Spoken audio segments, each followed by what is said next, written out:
Welcome back to my kitchen. I do a lot of baking and I love doing a lot of baking, and I use a pie crust that started with a recipe my mom gave me. It has 3 simple ingredients: flour, butter, and cream cheese. And cream cheese is something that you don't see in a lot of pie crust, but it's one that I use in mine. Now most people will also use like one of these guys, a pastry cutter, to sort of break everything together.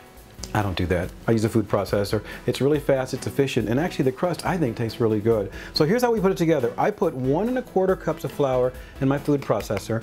To that I have 6 tablespoons of relatively cold butter that I've chopped up, diced up into small pieces. Then I have 3 ounces of cream cheese, and I basically just tear that apart into small little pieces, just like that. Little tiny pieces, or medium-sized pieces, just like that. And then I'm going to clean my hands. All right.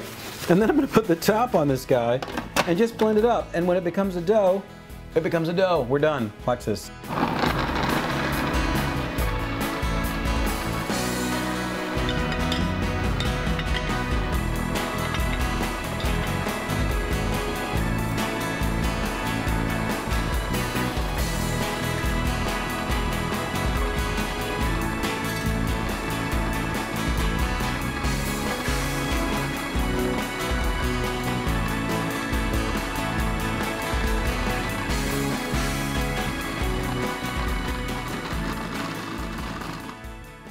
Hello, dough.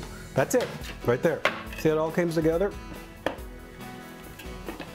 Take that, pull all the little extra out there. I will basically pull all that together. I have a piece of plastic right here. I will roll that into my plastic, and I am done.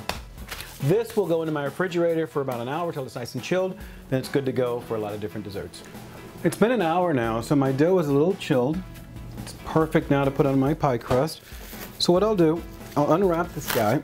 I'll put a little bit of flour on my board here too. I'll unwrap this guy, and I'm going to roll it out for a 9-inch pie crust.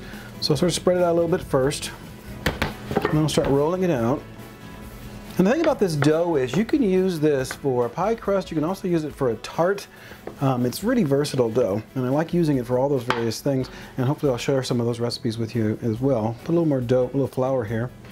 Flip that guy over. And I'll keep reshaping the sides too, so the entire thing stays a nice, perfect circle.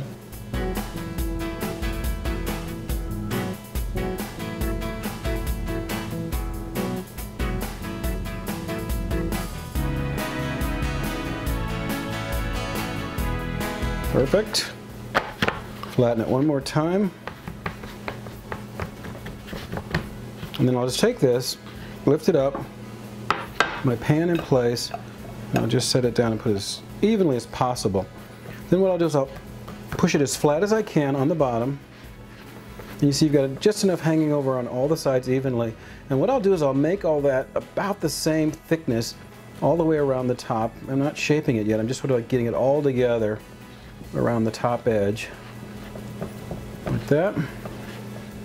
Just like that. Just like that. See how that's all relatively even all the way around? And then what I will do is make my actual little crimpy edges there. And the way you do that is I use 3 fingers, my thumb and my forefinger and my other forefinger. And I basically will just go around just like this and do a little wedge, wedge, wedge, wedge, rotate, wedge, wedge, wedge.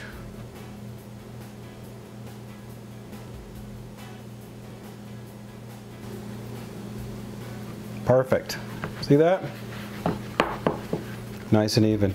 Now, what I will do with this pie crust now is if I'm going to make something that doesn't need to be baked, then I'm going to pre-bake this one. I'll basically put it in the freezer for about 30 minutes so it stiffens up a little bit. I'll poke it with a few holes, and I put it in a 450-degree oven for about 15-20 minutes so it's nice and golden brown. Then I'm good to go. If I'm going to bake something that doesn't require this to be pre-baked, I will still put this in the refrigerator until it's nice and chilled and hard again before I'm ready to use it. Then I'll pour the ingredients in there, and we're good to go. This recipe is going to be on our website at waynesweekend.com, and don't forget to subscribe to my YouTube channel for recipes, tips, and all kinds of fun stuff.